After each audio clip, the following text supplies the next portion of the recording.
Passport size photograph আৰু signature upload সম্পৰ্কে এখন গুৰুত্বপূৰ্ণ নোটিছ দেখুৱাবলৈ লৈছো।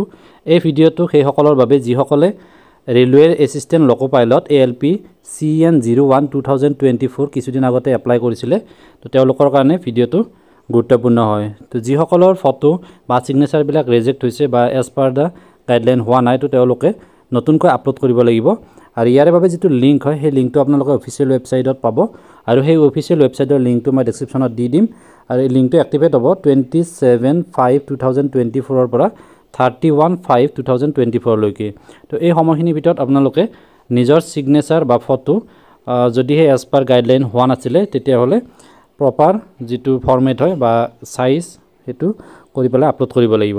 নাম্বাৰ 2 পইণ্টত উল্লেখ কৰিছে To avoid rejection of applications, now these candidates are hereby given an opportunity to upload the fresh passport size photograph and signature as per standard specifications.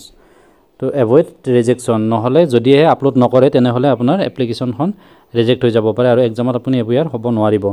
তো যিসকল ক্যান্ডিডেটৰ তেনেকুৱা ধৰণৰ হৈছে তেওঁলোকে ইমেইল বা মেছেজ লাভ কৰিব যেটো ৰেজিষ্টাৰ কৰোতে অৰ্থাৎ এপ্লাই কৰোতে ইমেইল আইডি দিছিলে বা মোবাইল নাম্বাৰ দিছিলে, তাত আপোনালোকে এটা নটিফিকেশন বা ইমেইল লাভ কৰিব আৰু তেওঁলোকে এই সময়খিনিৰ ভিতৰত নতুনকৈ ফটো আৰু সিগনেচাৰটো আপলোড কৰিব লাগিব।